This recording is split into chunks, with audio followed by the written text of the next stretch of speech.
Presta atenção, porque esse é o nosso assunto de agora. Mas primeiro vamos só relembrar como a polícia começou a criar essa rede de crimes que podem ter sido cometidos por Deise. A investigação, gente, mostra que o alvo principal dela sempre foi quem? Sempre foi a sogra, a Zeli dos Anjos, com quem tinha uma relação bem conturbada. A Deise já teria tentado envenenar Zeli dos Anjos em outra ocasião e no Natal teria feito de novo. A polícia diz que ela comprou o veneno e misturou a farinha usada pela sogra para fazer um bolo na confraternização da família. Nessa história aí, 3 pessoas acabaram morrendo, 2 irmãs e uma sobrinha de Zeli. Gente, presta atenção, porque esse é um assunto sério. Conflitos familiares ou até mesmo discussões banais entre pessoas próximas estão entre as principais causas de homicídios no Brasil. A estimativa é de que 1 em cada 10 brigas entre parentes termina em morte. Vamos trazer esse assunto? Será que a gente consegue, prevenir uma situação dessa? Participa com a gente, tá aqui o nosso WhatsApp. Rola algum conflito sério aí na sua família? Você tem medo de que o pior possa acontecer?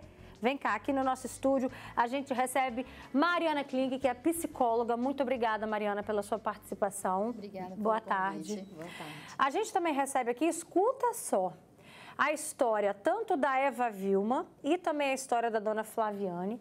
Elas perderam pessoas importantes na família por conta dessas desavenças. Eva, o que aconteceu? Como que era a relação da sua irmã e do seu pai? Conflituosa, né? Tá ligado? Bem, com muitas brigas, muitas confusões, mas tudo a gente tem que voltar lá atrás para poder explicar como era a relação dos dois, né? Eu venho de uma família desestruturada, onde meu pai agredia minha mãe. Minha mãe saiu de um relacionamento, abandonou 3 filhos e foi morar com meu pai. Então, tudo começou tudo errado, era uma família completamente sem estrutura. Meu pai agredia minha mãe, meu pai passou muito tempo preso e tal. E a gente foi criado nesse ambiente de violência. E isso retornou para ele no futuro. Os filhos ficaram violentos com ele. Minha mãe teve 5 filhos, 6 filhos com meu pai. Uma morreu, 9 meses, e ficaram esses 5 filhos. Desses 5, 2 não respeitavam ele, que era o Douglas e a Brenda, que ficaram mais revoltados. O Douglas, os 2 saíram na porrada, facada, tiro, os 2 viviam brigando. Douglas morreu há uns 6 anos atrás e agora ficou a Brenda. Os 2 nessa brigaiada, ela construiu uma casa no terreno dele, só que ela não respeitava ele, porque ele nunca impôs esse respeito. Então, ela achava que se ela construiu a casa era dela, ele achava o terreno é meu, você construiu no meu terreno, você tem que me respeitar. Só que não havia esse respeito da parte dela. E os 2 viviam nessa briga. Ele falando que ia matar ela falando que só saía de lá morta. E era isso. E a gente em volta assistindo tudo aquilo. Porque eu não podia falar nada, porque eu não aguentava com ela na porrada. Ela era grande, ela era forte, ela era muito braba, ela enfrentava homem. Meu pai, debilitado, também não aguentava com ela, na mão também. Se ele fosse na mão com ela, ele apanhava dela. E a gente ficava vendo isso. Até que o pior aconteceu. Sim. Em junho do ano passado. Isso aí, dia 8 de junho, eu acho. Foi um dia normal para a gente, né, que estava acostumado com aquela brigaiada, era um dia normal de briga. Meu pai trabalhava, né, ele saía todo dia, às 7 horas da manhã, e chegava às 6 horas da noite. A Brenda não trabalhava. A Brenda ficava em casa, a filha dela ia para a creche, e ela tinha, não vou falar aqui o que ela fazia, que não interessa, mas ela não trabalhava. Aí, quando meu pai chegava do trabalho, ela usava crack, né? Ela ficava agitada, começava a lavar roupa, fazer isso, fazer aquilo de noite.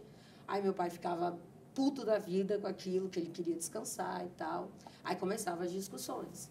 Por coisinha pequena, bobeira.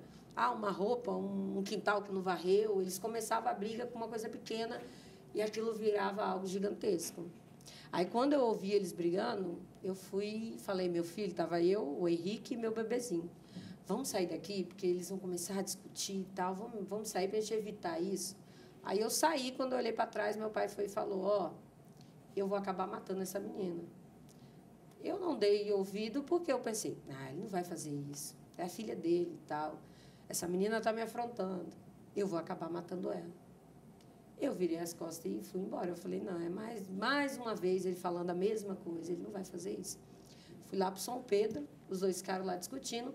Minha mãe de idade, já tem quase 70 anos. Minha mãe mora em cima, com os meus sobrinhos pequenos. E a minha sobrinha, os dois começaram a discutir. Meu pai pega um machado, um trem, ela pega outra coisa. Minha mãe não ia entrar no meio. Minha sobrinha, com medo também, deixou os dois lá brigando. E eu de São Pedro, aí daqui a pouco minha sobrinha liga, olha, vovô esfaqueou a Brenda. Aí eu ligo para o meu pai. Pai, não faz isso, pai. Você não faz isso e tal. Ele, não, ela está me desafiando, ela está me afrontando. Eu não vou apanhar dela aqui dentro, eu estou na minha casa. E ela gritava no fundo, eu só saio daqui se você me matar. Tipo assim. E foi exatamente o fim que ela teve, né? A dona Flaviane, gente, ela podia esperar tudo. Uma confusão, uma desavença, irmãos sem conversar, menos o que aconteceu com sua filha, né? Esse final que teve com a Fernanda. Sim, mesmo porque eram dois irmãos, né? Que eles não tinham muita afinidade, que até então ele morava em Portugal.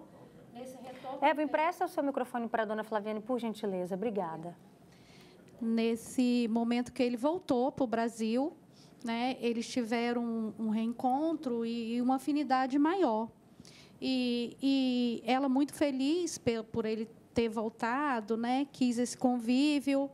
E ele começou a conviver na nossa casa, na nossa vida. E era um relacionamento entre irmãos muito bom. Eles se davam muito bem, sorriam, faziam churrasco junto. E saíam junto. Isso tudo começou quando eles perderam o pai. Aí, assunto do sítio, da herança, e ali o Deilson Barros queria, por ele ser o único irmão homem, ele queria dominar a situação, e ela não achava justo, porque era em 5 irmãos, e ali começaram uma discussão entre irmãos. Ela foi para a justiça, passou a ser a inventariante, e daí para cá foi só confusão, ofensas entre eles, né? Eu não sabia que até então ele agrediu ela, e aí ela passou a ser inventariante, e ele, nesse impasse todo, decidiu ir morar no sítio. Aí foi morar no sítio, isso irritou muito ela, né? Porque ela falava, papai, quando estava doente, ele não quis participação em cuidar, e agora ele quer tomar a frente de tudo. E ela ficou muito nervosa com a situação, frequentava lá também, e ele tinha falado para ela que não queria que ela fosse mais no local, tinha proibido ela de ir lá, mas, mesmo assim, ela continuava a frequentar, né? Eu até falava para ela, filha, deixa isso para lá, evita de estar indo lá, porque agora ele está morando... Mãe, ele tem que entender que ele não é o único filho. Ele não pode querer dominar tudo. Nós somos em 5 irmãos. E ela não obedeceu. Um dia a gente resolveu, ela me pediu muito, a gente iria para a Bahia Nova, e ela me convenceu a passar lá. E, nesse impasse que deu ali, tiveram uma discussão muito feia, né, entre eu já proibi você de vir, eu já te falei que eu não quero você aqui, e aquela discussão que você não é o único irmão, você não manda sozinho, não é você que vai dominar tudo, porque nós somos em 5, você tem que entender isso, e aquelas desavenças. E foi até que, nessa discussão, meu irmão assustou e chegou. Ele tinha ficado na parte de baixo, vendo os criadores de peixe. Na discussão muito alta, meu irmão assustou e subiu. Nisso que o meu irmão assustou, no momento, o Deilson Barros estava com facão. Meu irmão assustou com aquele facão naquela discussão, e meu irmão quis desarmar o Deilson, tirando aquele facão dele e jogando para longe. Ali foi o ponto que eu creio que ele estava esperando. Ele foi até a cozinha, virou e voltou muito rápido, e já voltou armado e efetuou o primeiro tiro na Fernanda. Na hora que ele efetuou, meu irmão pulou nele, foi a hora que ele também baleou meu irmão. Mariana, como que de relações que a gente pensa assim, da onde naturalmente, né, pensando num contexto histórico, a gente associa amor, né, relação de pai e filha, relação de irmãos, como que desse sentimento pode se transformar e isso virar uma tragédia em família? Bom, primeiro a gente precisa entender que isso nunca é de um dia para o outro, né? Quando a gente fala de relações, né, seja familiares, amizades, relações que a gente estabelece ali com o outro, as pessoas são diferentes. E essas diferenças, elas começam a gerar, às vezes, alguns conflitos, algumas divergências, diferenças de comportamento, de personalidade, né, de opiniões. E isso vai se intensificando se isso não é solucionado, né? Se o problema ali que está gerando essa divergência não é solucionado. E aí, dessas brigas, podem sim gerar coisas até mais graves, né? Como as que elas estão relatando aqui.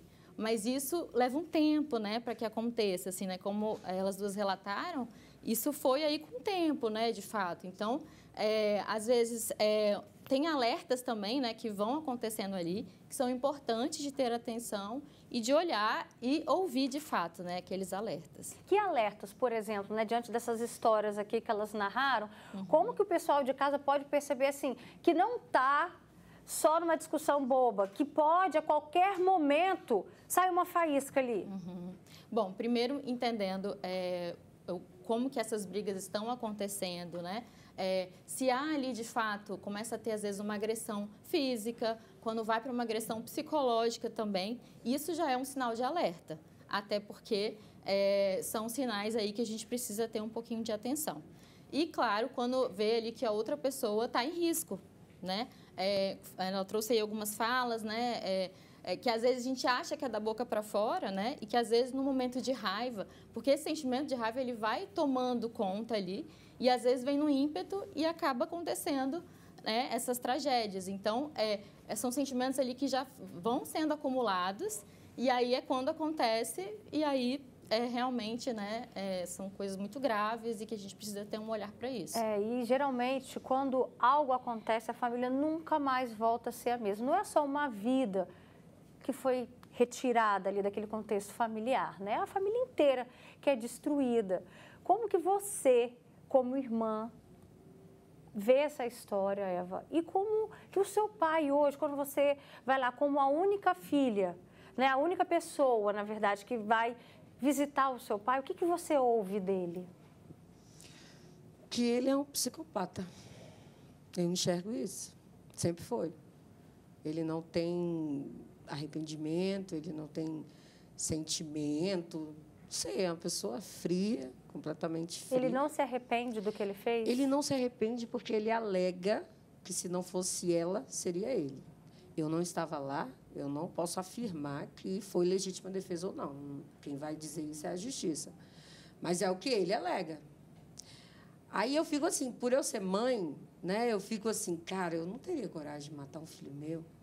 Eu saía de dentro de casa, ia morar de aluguel, ele é aposentado.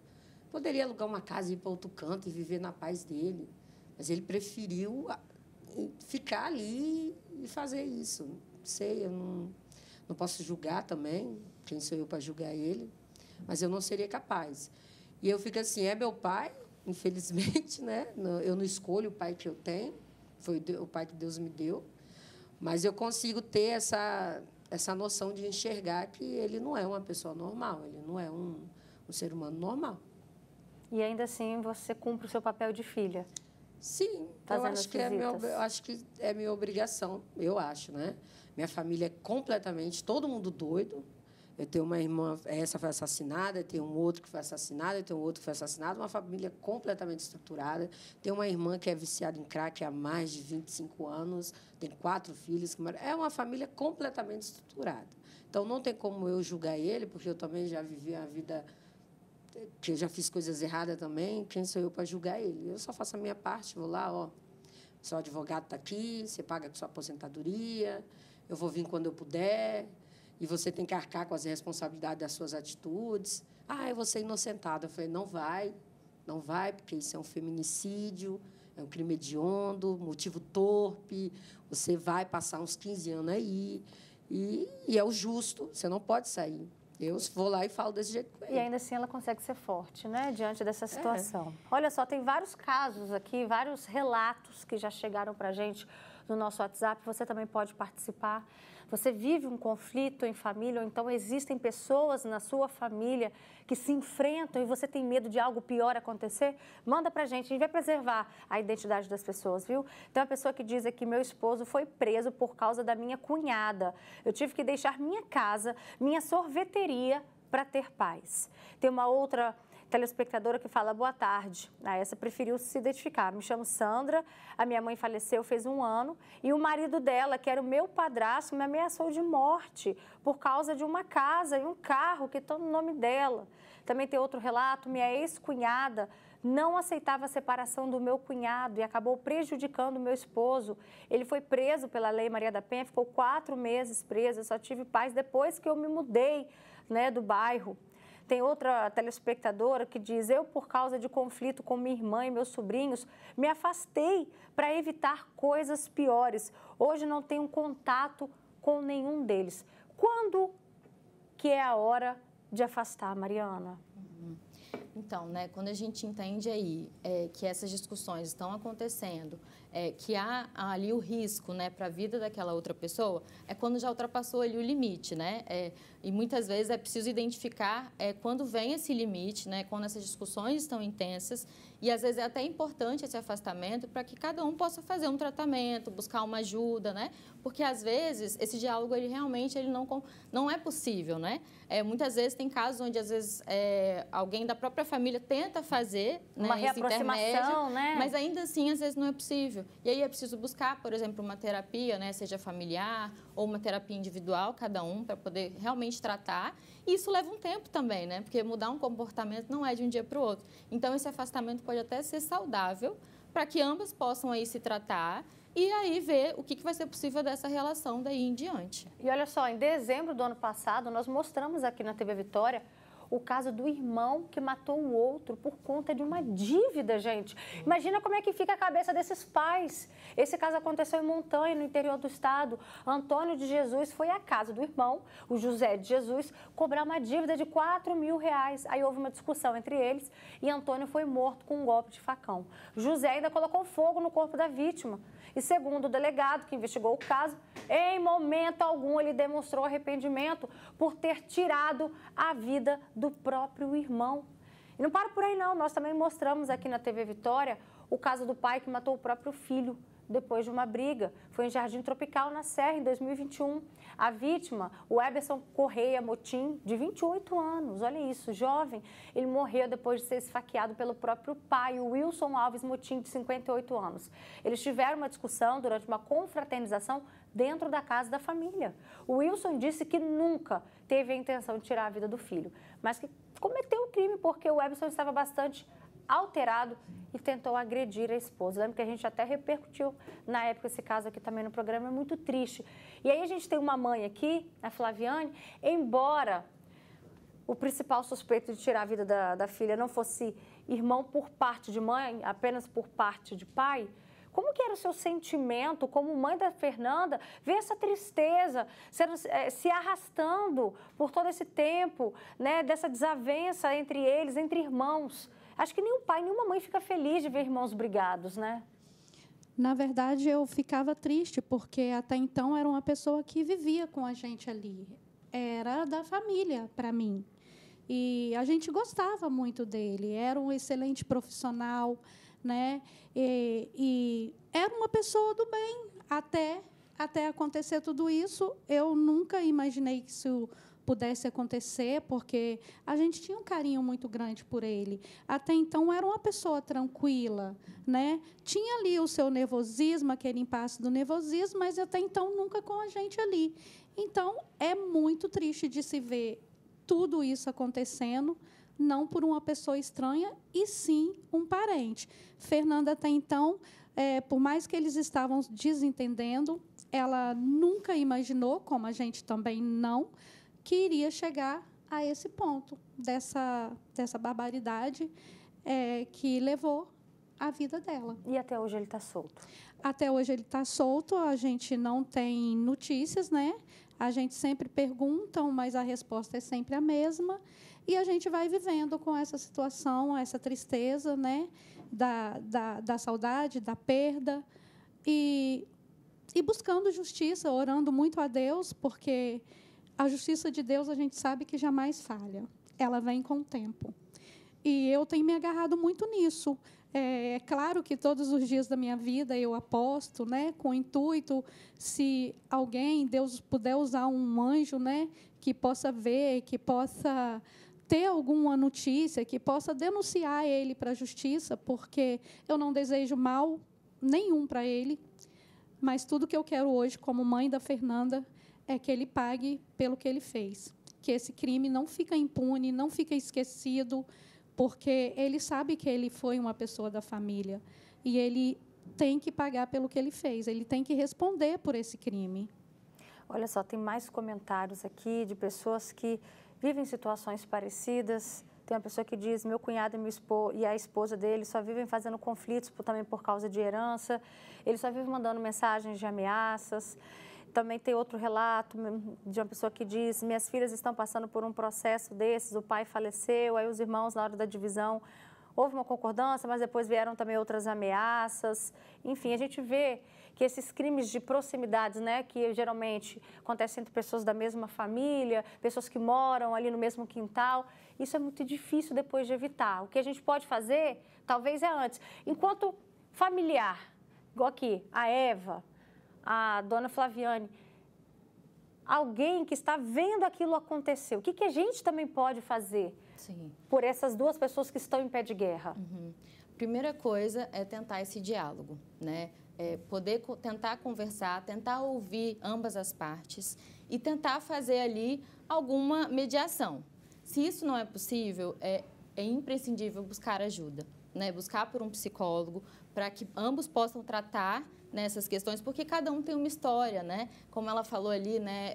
A história, né, do pai dela. E a gente leva essa história na vida, né? Então, às vezes, uma discussão, ela não é só dali. Às vezes, é uma forma da pessoa reagir a tudo que aconteceu já na vida dela. Então, assim, precisa tratar lá no fundo para que essas relações elas possam melhorar de fato e também buscar aí um psiquiatra se houver necessidade de entrar com alguma medicação também.